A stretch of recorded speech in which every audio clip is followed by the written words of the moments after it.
I'll start this. Good. Oh, that's not what I wanted. I wanted this. Okay, so I updated our formula sheet. Finally, sorry about that. I just merged those. If you had two different ones, I merged them into one. So now they're just this one. So I posted it under the general course material and resources. Sounds like a good spot, right? And I did make a note that it was updated October 17th. Okay, so just make sure that that's the one you're working with. Feel free to recycle those old ones and just, oops, that's not what I wanted to hit. You'll know it's the updated one because it looks like this, but it has all those formulas in the descriptive statistics. I usually keep it pretty sparse, so I've expanded it. Okay, and so that's the new one, and that's the one that you're gonna have on the test, which is on Monday, right? So get to know it, learn to love it. How about that? And just as a heads up, we will hopefully, so we're working through kind of newspaper style from the left-hand column over to the right-hand column and then down and then the next page. And so we have used all of these, right? And then today, with a little bit of luck, we'll introduce the binomial distribution, probably not get through all of it. And so we'll see. But of course, whatever we get through today, that's on the test. And then whatever we don't is not. How about that? Okay. And then what else did I just finished. I realized I was missing a question, so I had to add it. I posted practice for test 1. I know. Because practice tests are dangerous. Practice tests kind of give you this safety net. You think, okay, I can really do this one version of the test. And then you walk in and it's nothing like that, although it kind of is. And so I like to give you practice for the test. Then you've practiced everything that could come at you. And then, so it's long, but it's not going to be that long, okay? And so all the different versions that you could have, there's probably more, but I had to focus on something, right? And so, and I'll post the solutions, but I haven't done the solutions to one of them yet, so that's why they're not up yet. Okay. All right. So that's up and ready to work on after class, maybe. Any questions? Thinking mostly about the test, but in general as well. Did I?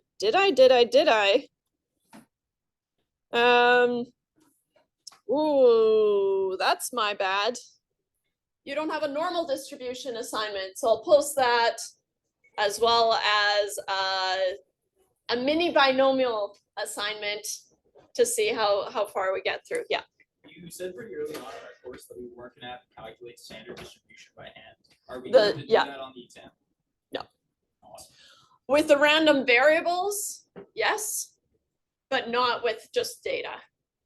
So what I mean by that is I'm not gonna give you a data set like this and ask for the standard deviation. That's crazy. I would just give it to you if you needed it.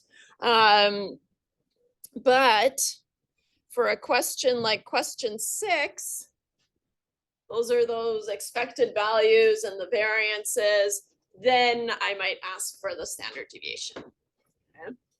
But nothing crazy. So sort of is the answer, I guess. Yeah. Is the portion of the testing multiple choice Do you mean multiple parts? like multiple choice? Like oh, they're all multiple parts. I know, my husband always gets so mad. It's like, how many questions is it? Like, it's just 3 questions. It's like, and how many parts? Like, oh, A through H? Is that too many? I know, rude.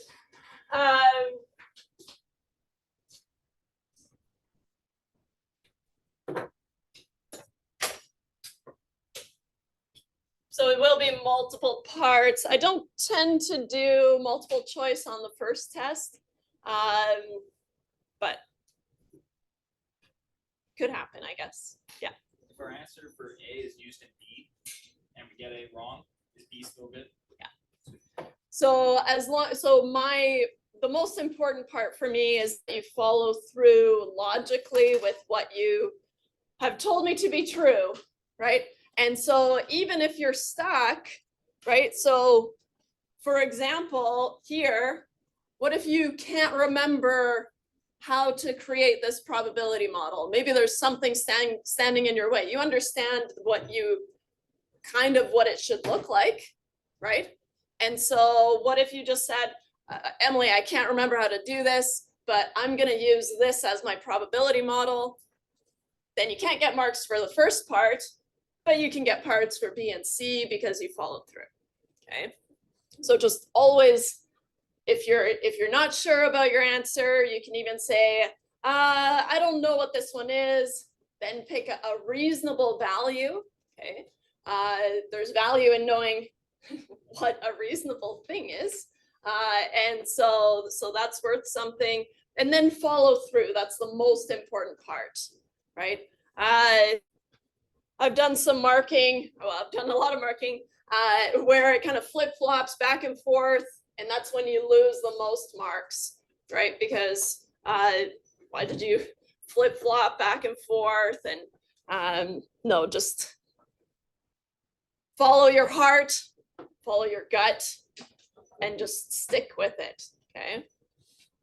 Good. All right. Good. Any other questions?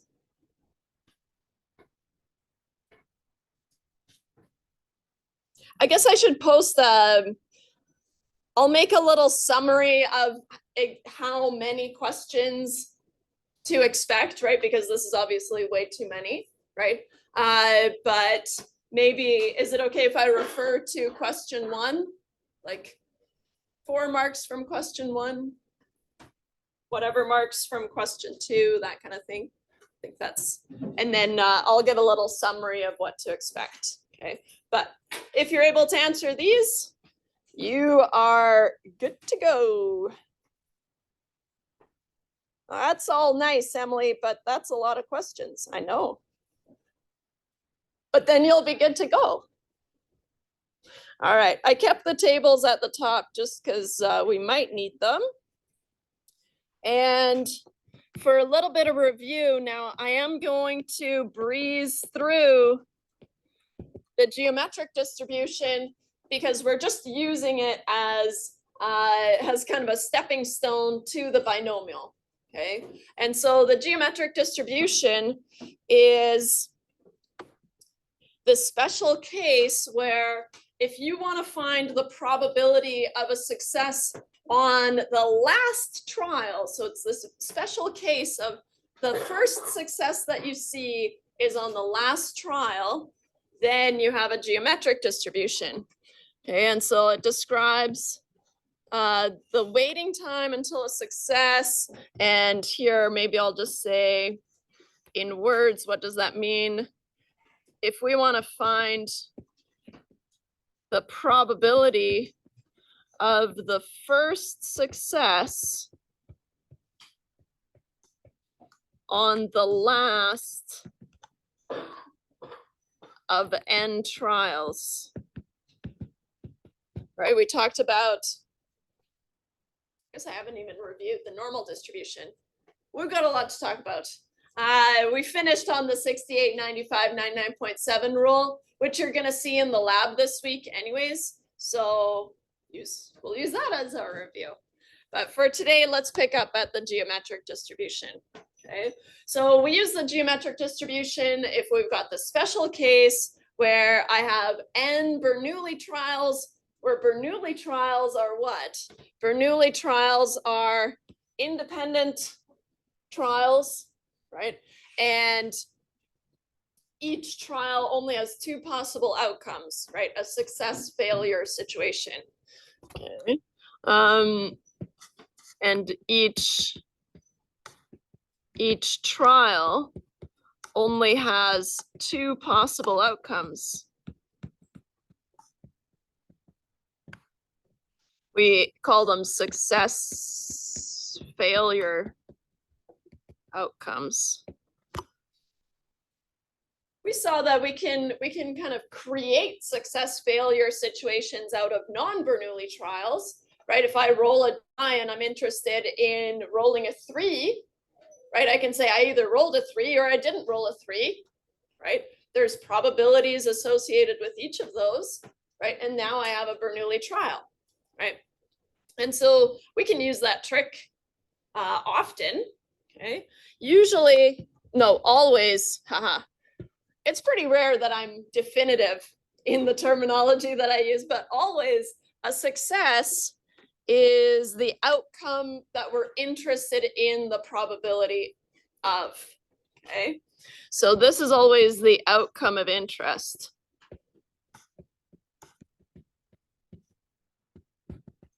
Yeah. So the wording of the question is going to determine what a success is, right? It's usually quite morbid, right? If you are looking at a drug trial, for example, what are you interested in? You're interested in how many people died, right?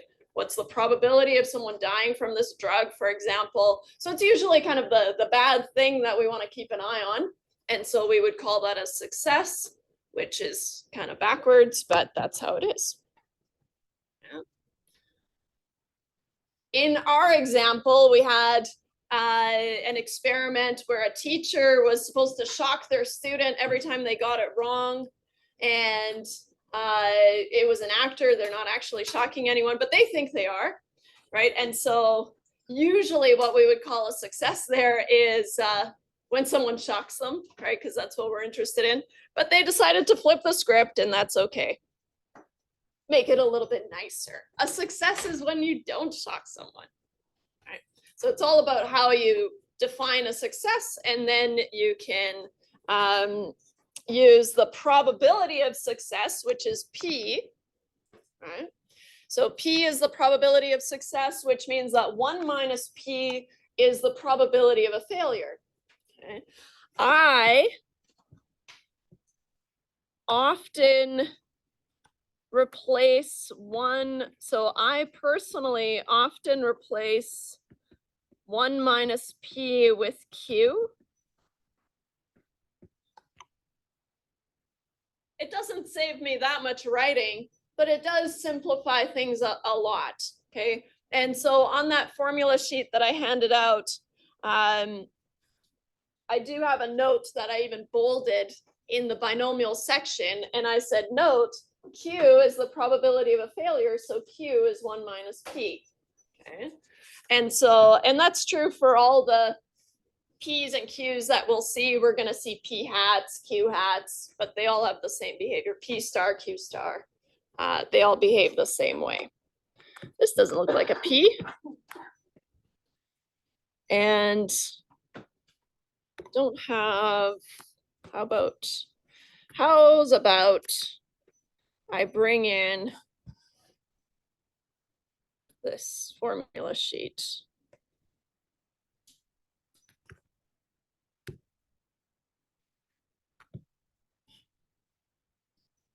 So from this, so it's on here.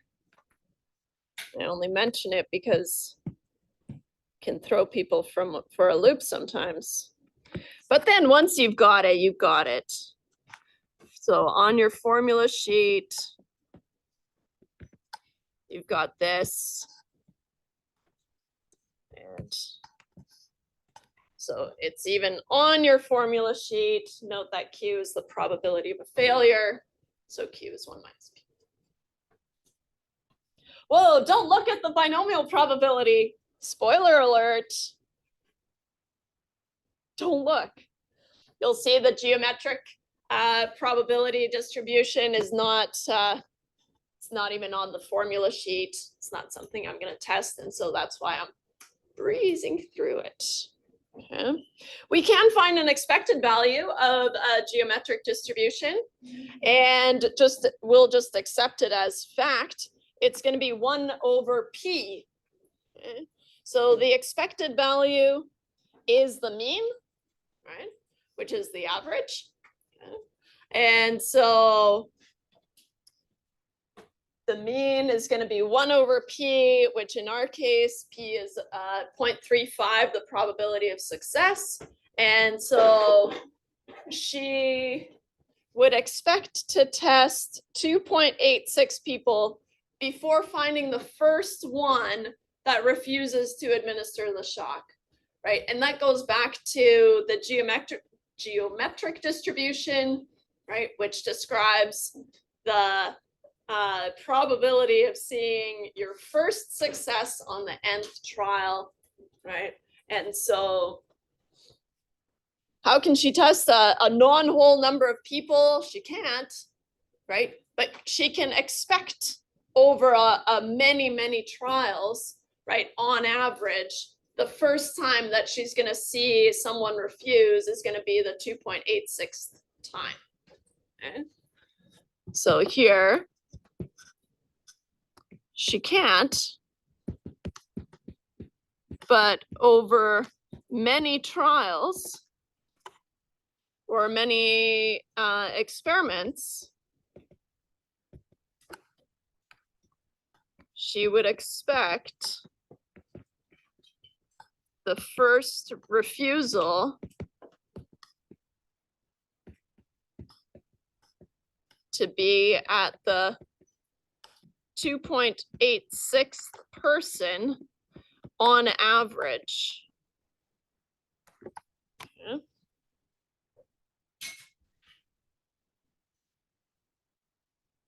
Okay.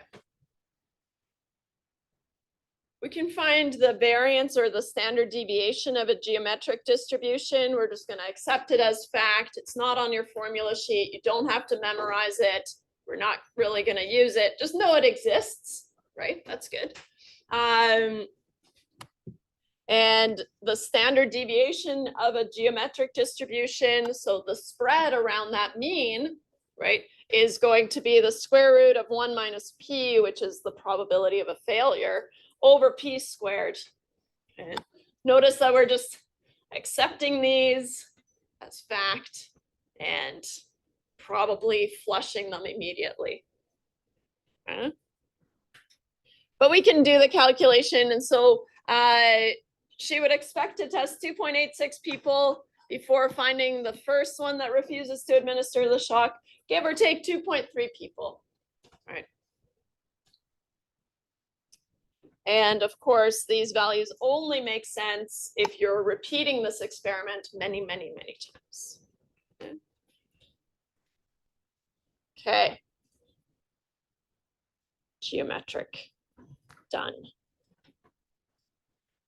Now the binomial is important. Okay, it's more of a general case of the geometric, has the same layout. Okay, and let's see here.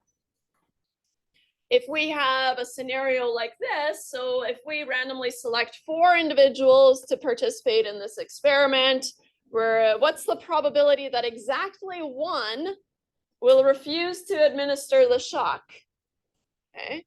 You can think about it and you could say, hey, I know how to do that. I've got 4 individuals.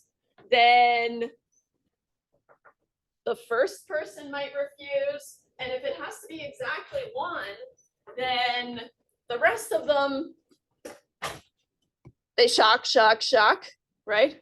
Or didn't refuse. They obeyed. We should say obeyed. They obeyed. Right? Because we're only allowing exactly 1 success, which is a refusal, right? And so usually that's how we would find this probability, right? But then we say, or what if the second person is the refusal, right? And notice when you're saying or, so it can be this scenario, right? The first person refuses, or the second person refuses, or the third person refuses, or the fourth, right? So now you have to add up all those probabilities. That's a lot of work. You can do it, right? And we already know how to solve this, but this feels tedious already, right? And so what are we doing? We're figuring out how many ways I can have exactly one success in 4 trials, right? That's what we were figuring out. We have 4 ways of having exactly one success in 4 trials. Okay, so here we see there are 4 ways to have exactly one success in 4 trials. Notice that the probabilities are all the same, right? 3 failures, 1 success. The failures all have the same probability. So the probability of failure to the power of 3 times the probability of 1 success, right? And so these are all the same, right? And so now, what if you had, and you wanted to know 2 people, exactly 2 people refused. Even in 4 trials, it gets a little messy, right? Because now what happens? You could have, so we're going to keep the 4 people or the 4 experiments, right? But now I want to have 2 refusals distributed. Well, I could have the first refusal here, then a second refusal, and then shock, shock, right? Or the first refusal, shock, refuse, shock, or refuse, shock, shock, refuse.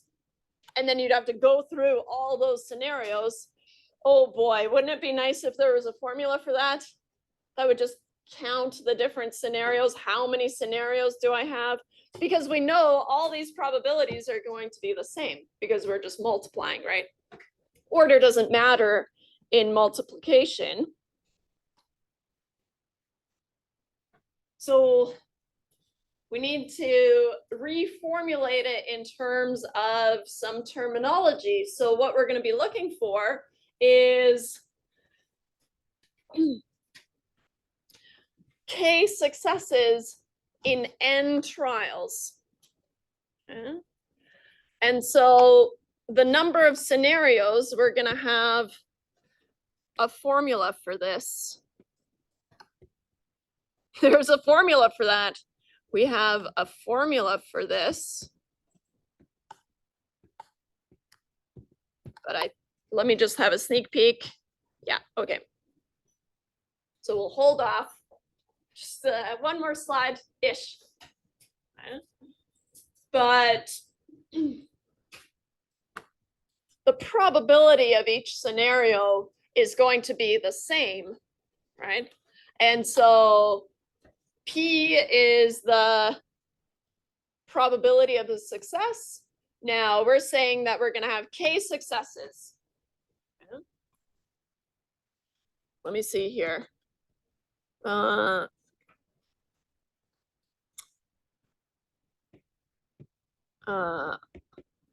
How many ways,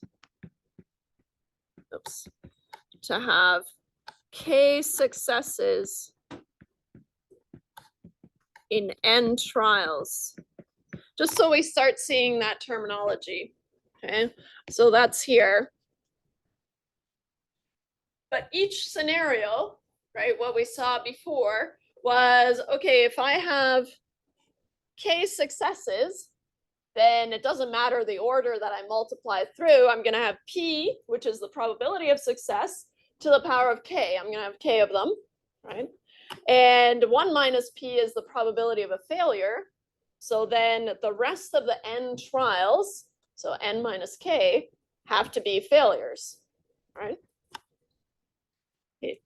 There's something, haha. Someone saved it for later, I guess. Okay.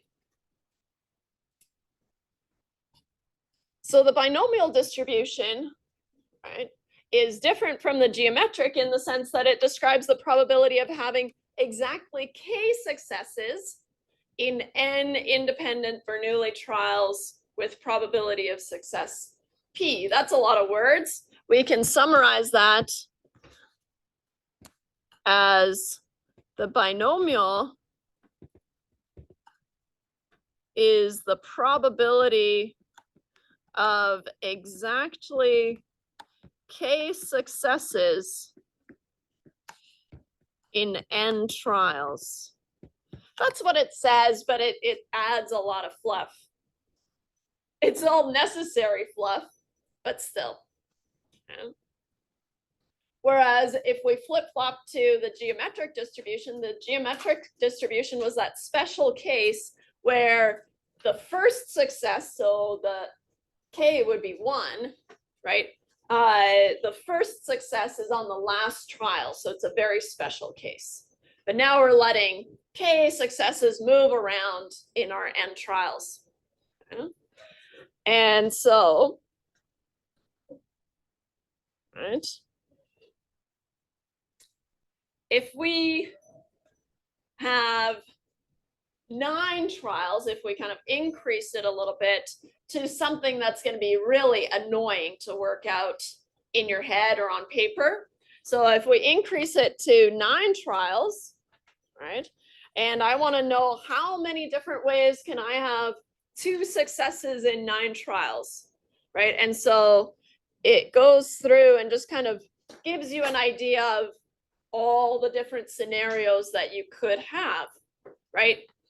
Refuse, refuse, then the others have to be shocks, right? Shock, refuse, refuse, right? You could move the lump of 2 around and then you can start splitting them up, right? But there's a lot of different scenarios. Okay. So in comes the choose function. Have you seen the choose function before? Looks like this. See, one head nod. No, Emily, don't think we've seen this before. All right. Take it back. So the choose function looks like this. So it looks like a fraction, but it's not. Okay, so on most calculators, you'll have a button that looks like NCR usually, something like that. They don't use K, they use R, but it doesn't matter. Okay. So on calculators, it looks like that, NCR usually. Let's see if I have, maybe it was too long ago.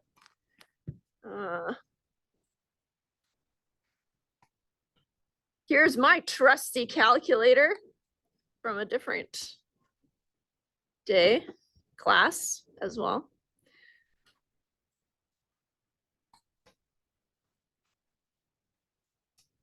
Oops. Good.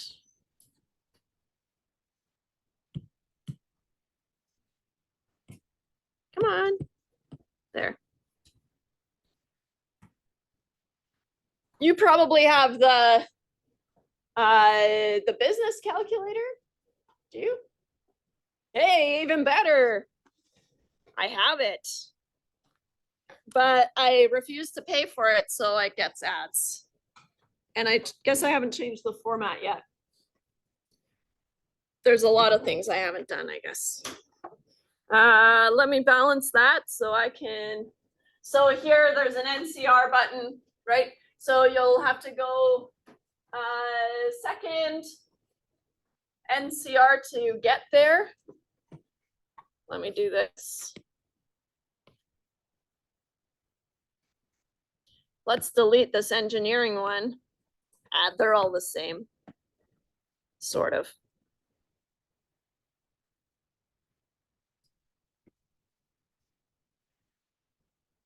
Because although it's useful to, heck, there. Although it's useful to know what the formula looks like, ultimately, you'll need to be able to use your calculator, right? And so it is useful. Oh, that's what's going on. Don't get seasick. Okay, so factorials, anyone? Really n, really k, really n minus k, right? So here, just as a reminder, n factorial is n times n minus 1 times n minus 2, all the way down to 3 times 2 times 1. Oops, didn't like that. There.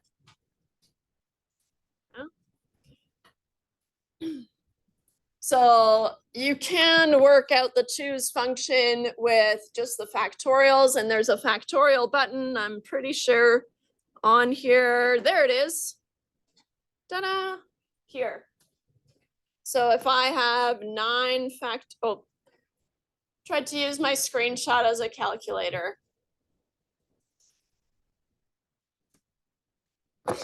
Let's see here. Rate my app. No, not now. 9 factorial, I would go 9 and then second and x. 362,880 is 9 factorial, for example. Okay. I realize I haven't introduced it yet. So the choose function, in n trials, how many ways can I have k successes? Okay. And so here, in n trials, how many ways can I have k successes? That's what the choose function does. Okay. We saw that if I have 4 trials and I want exactly 1 success, then k would be 1 and n would be 4, and 4 choose 1. We already saw is supposed to be 4, but we can confirm it, right? And so here, let's use the calculator. Oh boy. Sorry, guys, but I refuse to pay. Refuse. So 4. So how to use the choose function? You're going to put the first number first, and then second, and then NCR, which is the plus button. Choose 1. Why did it do that? Let me try again. Okay. And then 1 and then equals. Doesn't help that it's the same number all over again. Let me write it down. Okay, so 4 choose 1 on your calculator would go a little something like this. Copy, paste. I'm only going to do this for one of them, but it might be helpful.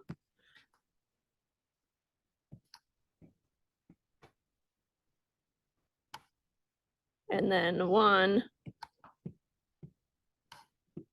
And then, whoops. And then equals.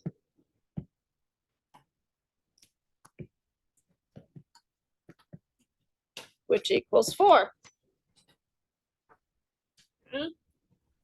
Going back to how many ways can I rearrange 2 successes in 9 trials.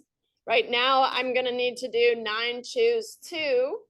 And so using factorials, we can cancel. That's not something I'm expecting you to do, but the factorials are on your formula sheet, right? And the binomial coefficient is the choose function.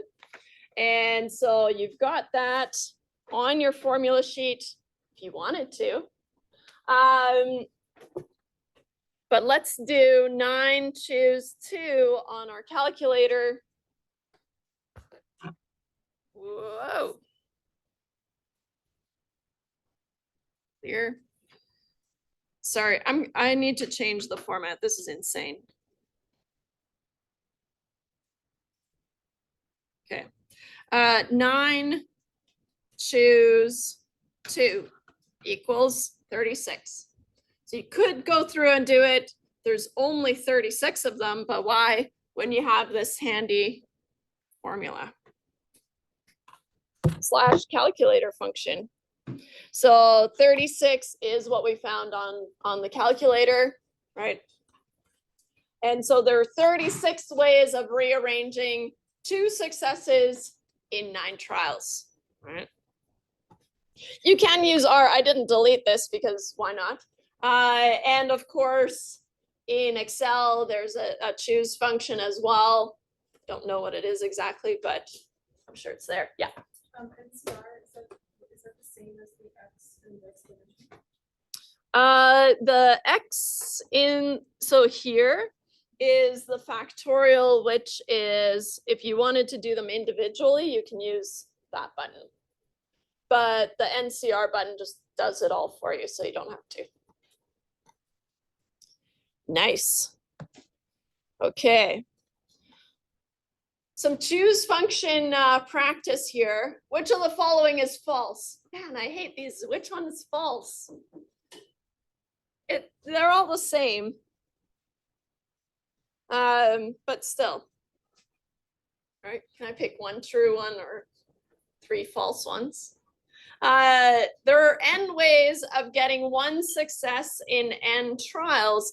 That is to say that n choose 1 equals n. Now, how I'm going to confirm these are with the formula. You don't have to, but it's just to get you comfortable with using that factorial formula if you wanted to. And it's also kind of a surefire way of getting it right, right? And so let's go here. I'll grab it from your formula sheet so you can see it. And I guess I haven't mentioned it, but as a fact, 0 factorial is 1. And that's just a fact.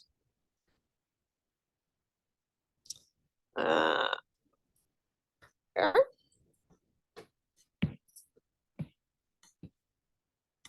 So here's what's on your formula sheet. N choose k is n factorial over k factorial times n minus k factorial. And so now if I translate A, which is n choose 1, I can use the formula to figure out what it is. And if it's equal to n, then it's true. If it's not, then it's false, right? And then we'd be done. But probably not the case, right? So that's going to be n factorial over 1 factorial times n minus 1 factorial.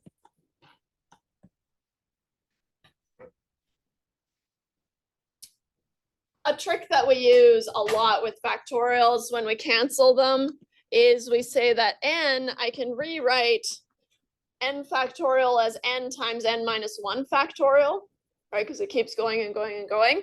And then I can cancel these guys. So n times n minus 1 factorial over 1 factorial, which is just 1, so I'm just going to leave it. And over n minus 1 factorial, which is going to cancel, which puts me at n, which means it's true. All right. How about B?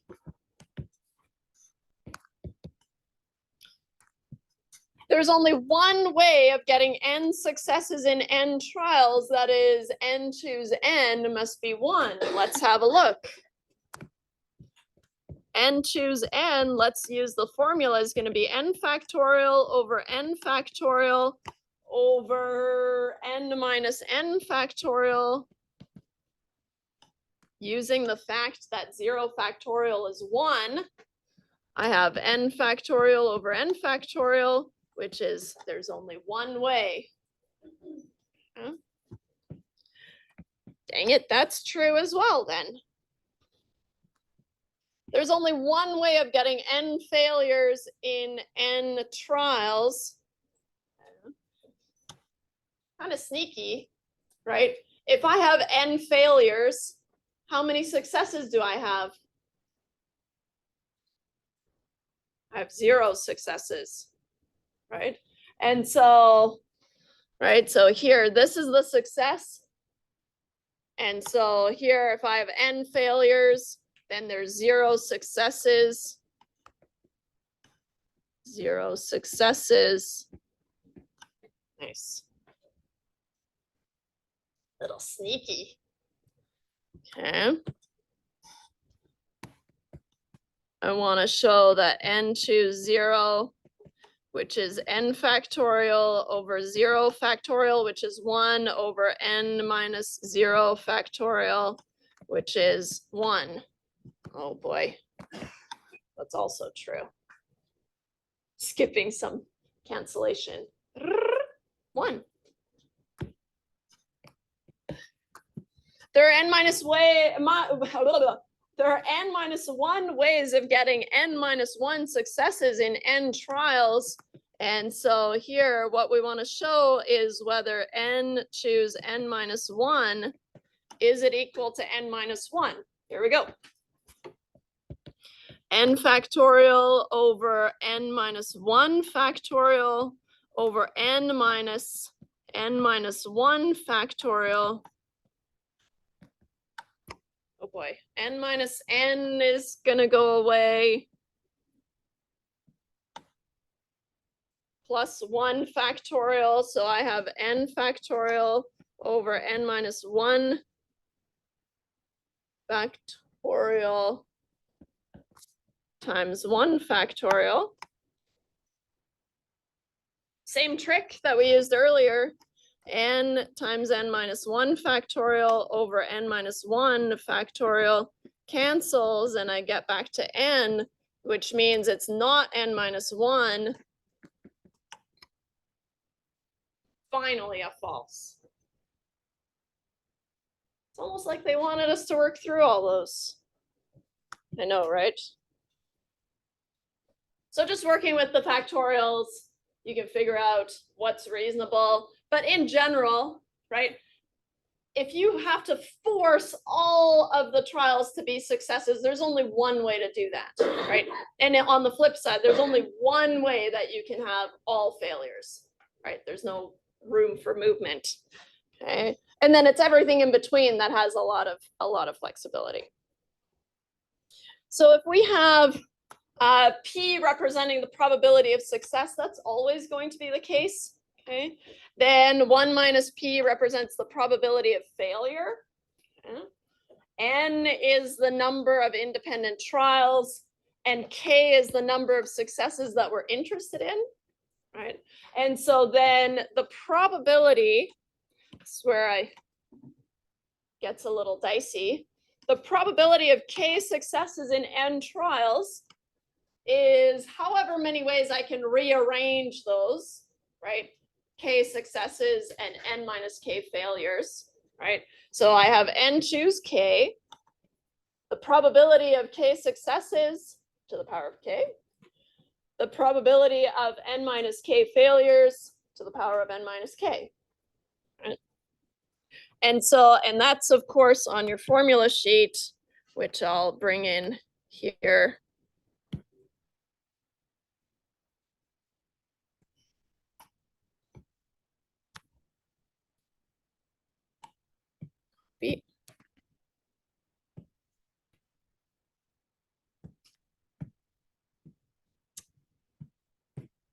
Wrong one.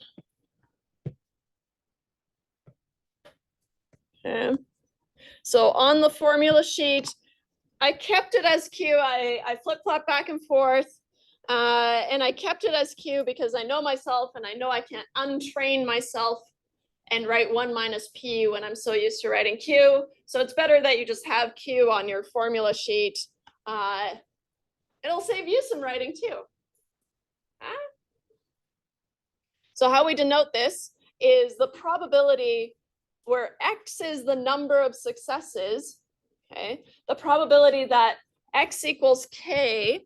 So here, this is the number of successes is your X. The probability of K successes is N choose K times P to the K times Q to the N minus K. Okay? And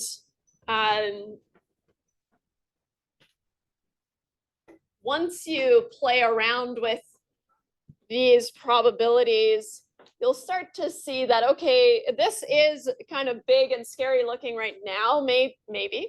But if you just think about, okay, how would I have, if I have 9 trials, 1, 2, 3, 4, 5, 6, 7, 8, 9, right? For example, and I want to have 2 successes, right? Then I could have a success and a success. Usually this is where we default to failure, failure, failure, right? But then we think, all those different scenarios that I could run through, I don't want to do that. The choose function does that for me, right? But what's this probability going to look like? Regardless of the order, right?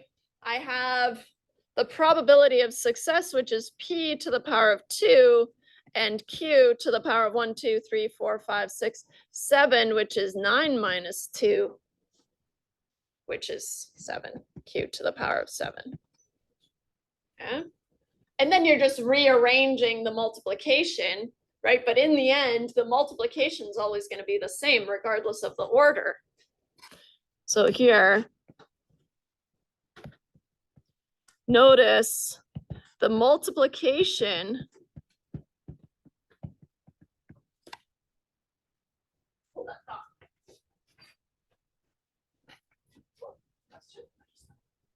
Go for it. The multiplication is the same regardless of the scenario. Sure you don't want to stay? No, okay. Hey, you didn't need to say it like that.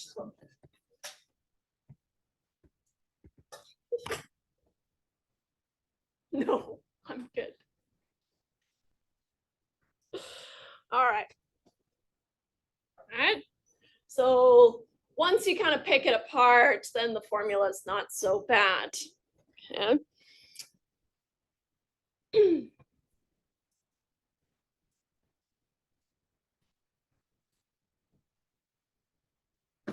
Let's think about, what did we say we had to have for a binomial to apply, right? We have to have n trials and k successes. So we're interested in k successes and n trials. That's our ultimate goal, okay?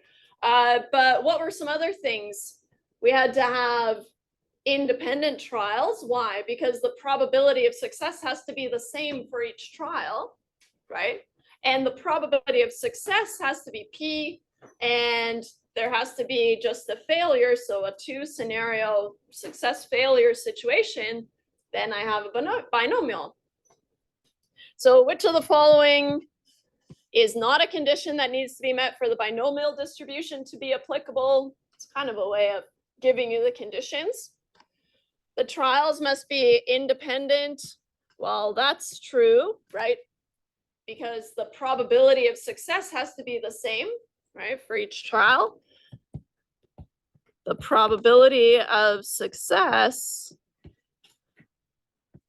must be the same for each trial. the number of trials must be fixed. That's true. Right? Just because you can't have a fluctuating number of trials, because how are you going to figure out how many scenarios you have, right? And so for each question in our case, right, there's only going to be a fixed number of trials. And so there's not much I can say about that except maybe, right, a check mark. Feel bad about that. What can I say? Well, it's impossible to do if they're not fixed. That's not very helpful, is it? I'll think of something. Each trial outcome must be classified as a success or a failure, right? That's true because a binomial has to be a Bernoulli trial, which is that success failure, independent. So here that's true, right? Sometimes we create a success failure situation. But in the end, to use the binomial, we need to have a success failure, right? Situation.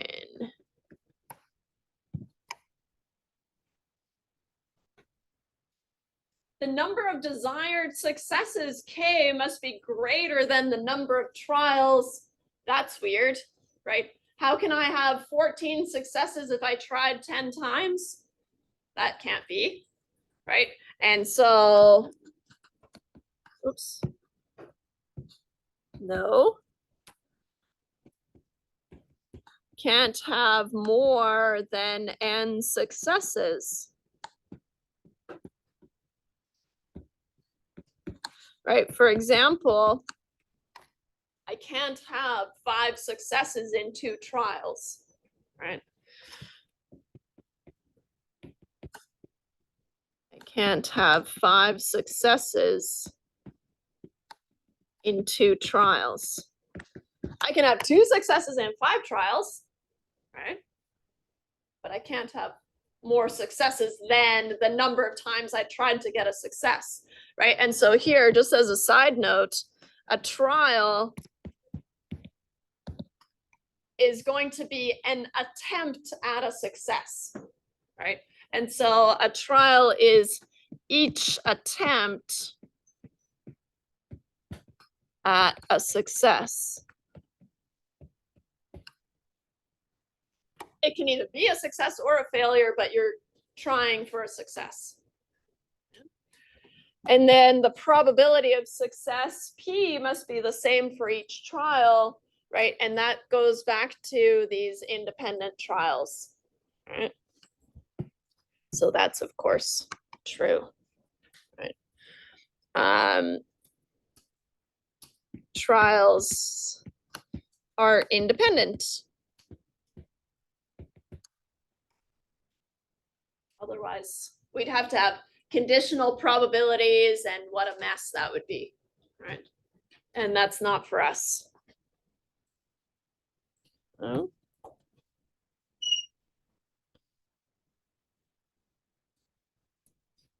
A 2012 Gallup survey suggests that 26.2% of Americans are obese. Among a random sample of 10 Americans, what's the probability that exactly 8 are obese? Now, the only options so far are pretty high or pretty low. Okay, so here we're just thinking about, just intuitively, what would you, I'd say they're pretty low, right? And so why? What did I use there? I thought, okay, the probability of a success is 0.262. Yeah. So that's pretty low, right? Okay, how about this? We can dig a little bit deeper. If I look at 10 Americans and the probability of success, which is being obese in this case here, then how many obese Americans are you expecting to see? There's that expected value again. We'd expect 2.62, right? The probability of each one being a success. And then I'm looking at 10 of them, right? So we would expect, I'm introducing that a little bit too early, but it's nice to see it here. We would expect 2.62 out of 10. There's some wiggle room, right? To be obese. But in terms of what we're expecting to see, exactly 8 is quite far from 2.62, right? We can't see 2.62, but this is if we took a random sample of 10 Americans, took a random sample of 10 Americans, took a random sample of 10 Americans, and on average, we would expect to see 2.62 of them being obese. Okay, so 8 is quite far from 2.62. I don't care who you are, it's quite far, right? And so then this is far from 2.62. So then the probability is pretty low. I think on the next slide, we actually do the calculation. Let me just see here. Okay. I'll save it. Let's find the probability. So we need to first check that we have a binomial scenario, right? So number one, find the probability of exactly 8 successes.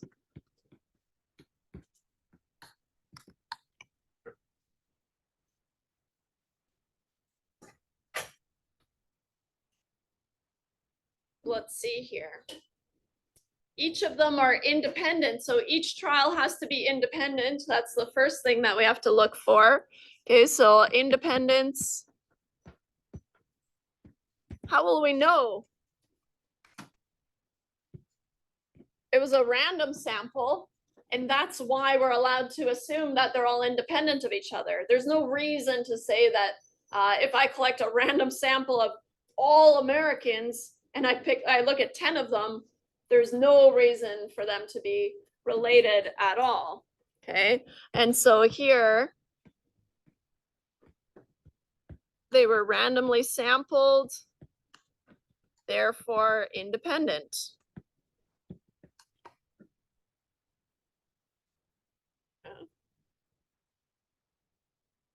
Do I have a success failure situation?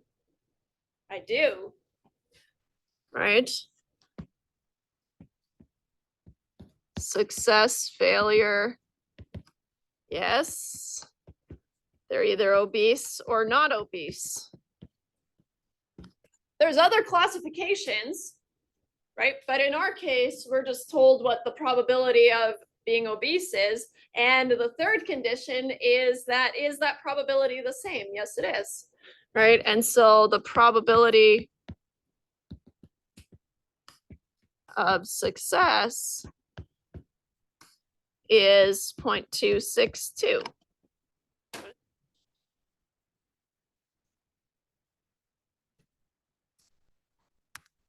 What if I expand on this? Find the probability of exactly 8 successes in 10 trials.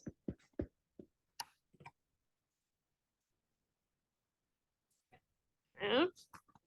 Mapping to the formula, the probability that x equals k is n choose k of p to the k times, do you like 1 minus p or q?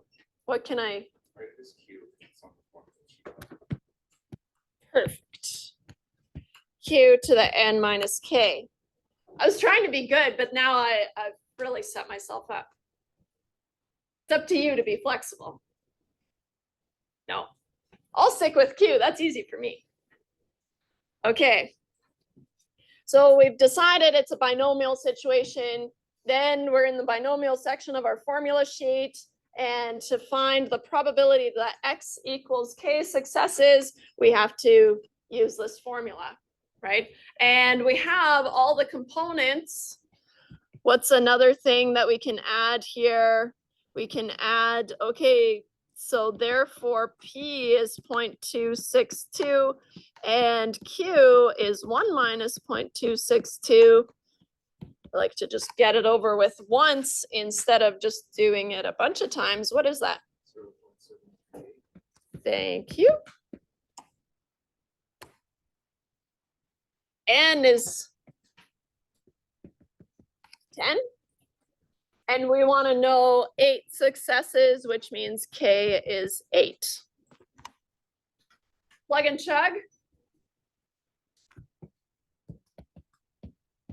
10 choose 8 times 0.262 to the power of 8 times 0.738 to the power of 10 minus 8.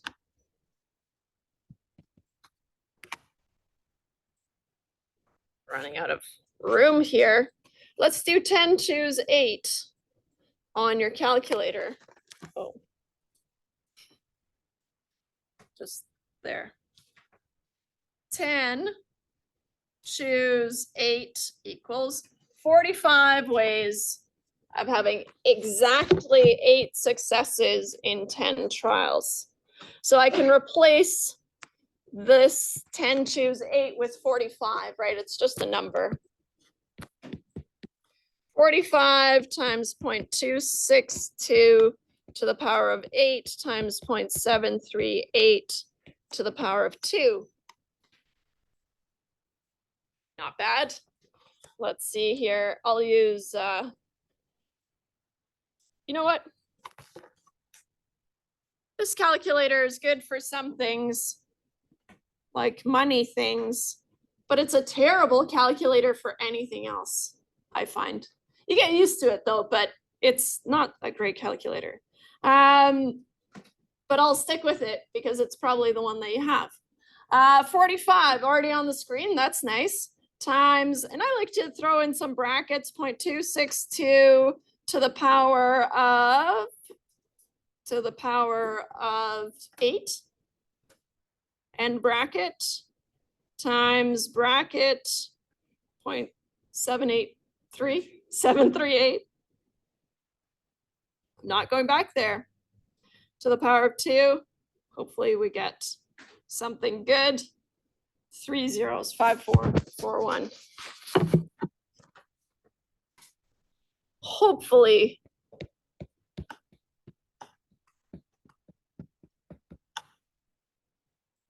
That's what you got. If I did it right. There's a chance I slipped up somewhere. That probability is very, very low, right? Which matches what we arrived at just intuitively. But now we have a probability. This is the probability of exactly 8 successes in 10 trials. They didn't even work it out. We just have to pick the right one. Let's see here. Exactly 8. No, we have to. So this one's wrong because we don't have the choose function, which we need. 8 choose 10. Well, that doesn't work. 10 choose 8. That's good. 10 choose 8. So I'm choosing between C and D. And I need 8 successes and 2 failures, not 2 successes and 8 failures. So I'm gonna lock this one in.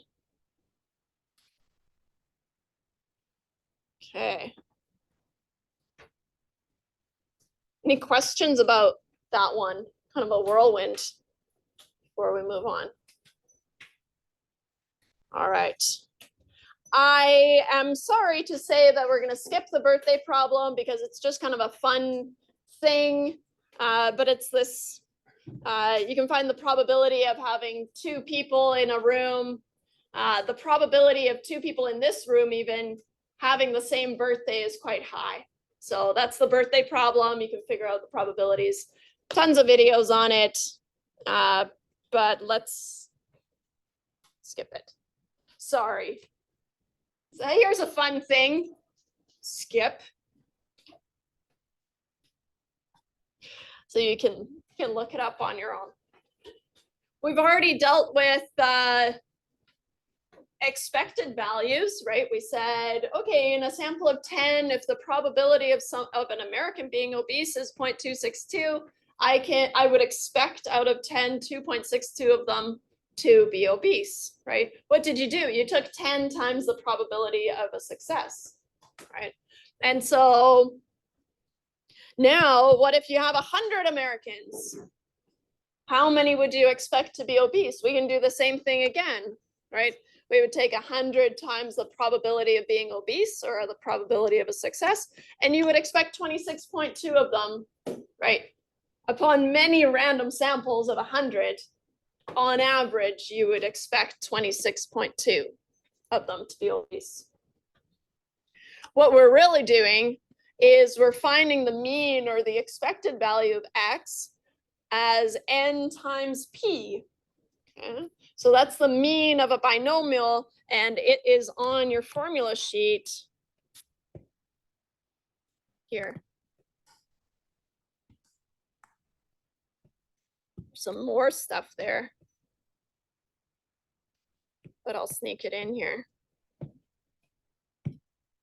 So the mean, the variance, and the standard deviation of a binomial with n trials and p success, or p the probability of success. It's just giving you the parameters that you need, but you can ignore this if you want. This, you'd have it, but you don't need to outline it like that. So we have mu is n times p, the expected value of X. It's mu. Okay. Where X follows a binomial distribution. We understand that if I took a random sample of 100 Americans, I'm only expecting 26.2 of them to be obese, right? That's not a number that can actually happen. And so that's our first clue that there's going to be some variability within each sample, right? And so how much would we expect this value to vary from sample to sample? Well, that's where here I have the variance, but usually we just skip straight to the standard deviation, which is the square root of the variance. And it's n times p, which is the mean, and then times q. So notice if you have the mean, then you can multiply it by q and take the square root. Bada bing, bada boom, and you have the standard deviation. Okay.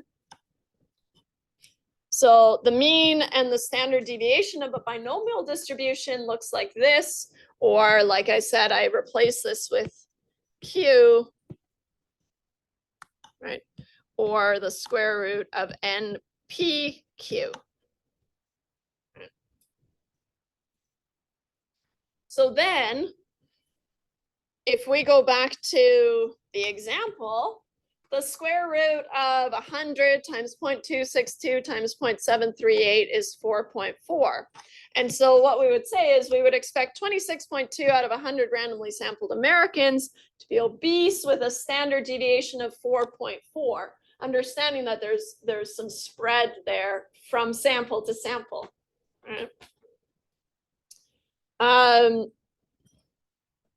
I'll even highlight this note because sometimes I see people are tempted to say, and it's good to think that way and say, well, I can't sample for 4 people or 4.4 of a person, right? Or 0.4 of a person. So I'm going to round to 4, right? But for the mean and the standard deviation, you are going to have decimal places, right? And so it's just what you would expect on average. Yeah. Well, if I have the mean and the standard deviation, doesn't that mean that I could find a Z-score? Why, yes, it does. you have some observation, or you suspect maybe you have an unusual observation, right? You can standardize it. You can see how many standard deviations it is away from the mean, right? Now you have the mean, you have the standard deviation. So now you can figure out, okay, how many standard deviations am I away from the mean? And then that'll tell you if it's unusual or not, right?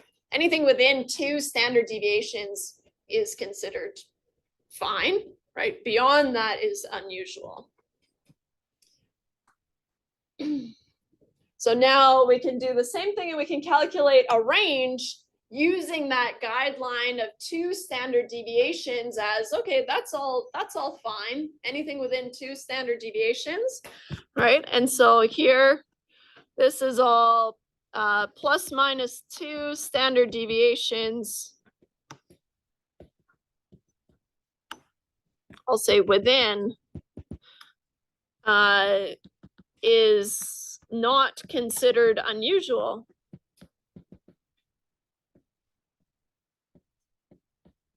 The flip of that would be anything beyond 2 standard deviations is considered unusual, right? So if we want to get a plausible range of obese Americans, I guess, you would take the mean. This is the mean. And then 2, we want to move out 2 standard deviations. 2 standard deviations. And then this is the standard deviation itself, right? I want to move out 2 of those on either end. So plus a little, minus a little. And then we usually report it as this interval from smallest to largest. How am I doing? Oh. It's okay.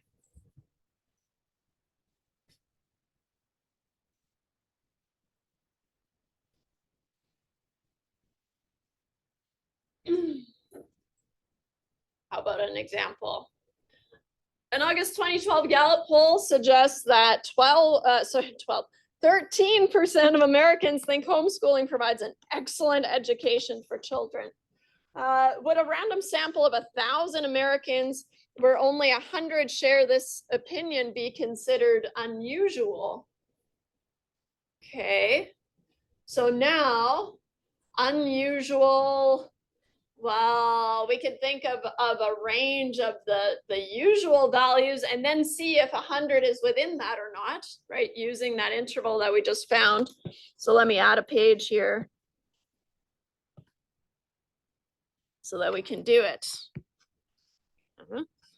First things first, I'll copy this.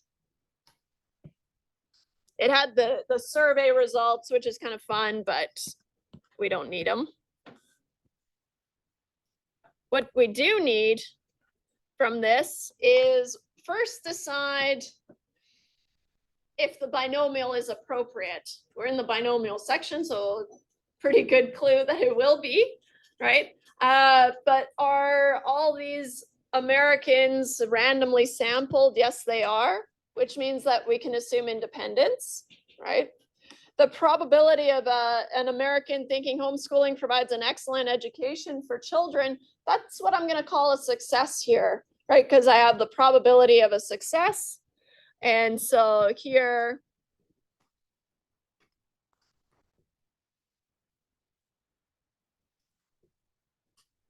this is what we'll call a success, which means that the probability of success is 0.13. Q then is 1 minus 0.13, which is nice. Good. Okay, so I've got a success failure. Either you do or you don't. We boiled it down. Surely there were other categories, but we boiled it down to either you do or you don't. And we've got a random sample of 1,000 Americans, which means that N is 1,000, right? We tried to get a success out of 1,000 people. And so N is the number of trials. And that's all we're gonna need for now.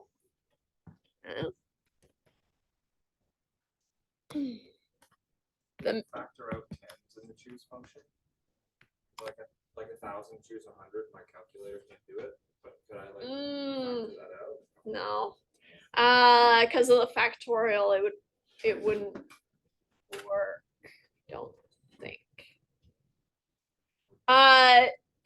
If we need to do so, 1,000 choose 100, calculators can't do it.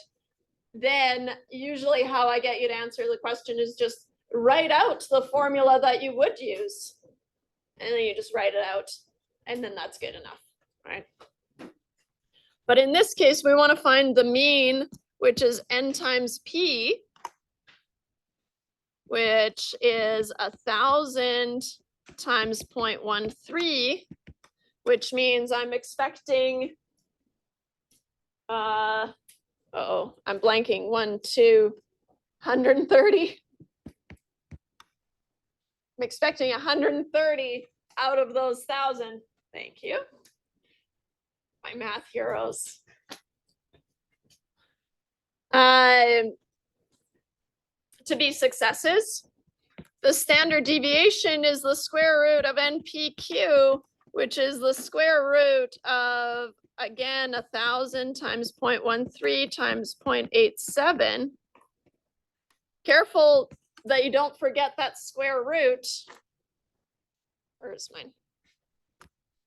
I'll do it here. Whoa.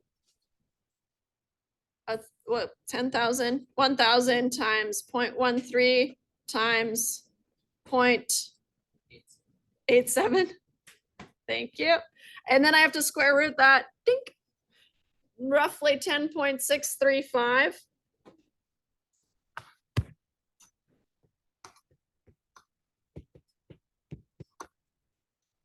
So then I would expect a range of 130 plus minus 2 times 10.635.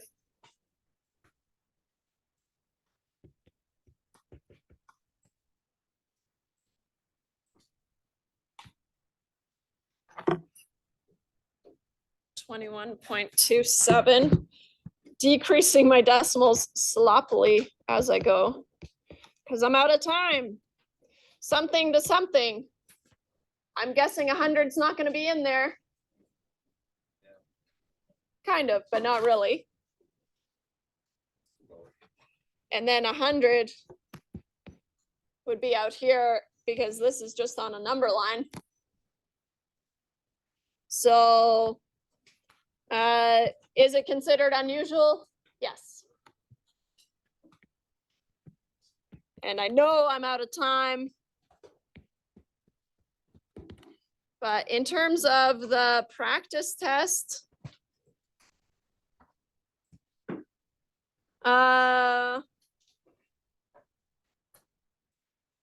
we can't do H on the practice, but do you want me to post a video and you can have it as a bonus question?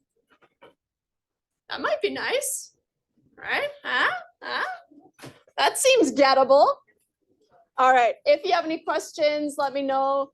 I'll be in my office, but I have a lab from 1 to 2, and then I'll be in my office after that. So, and tomorrow and on Friday.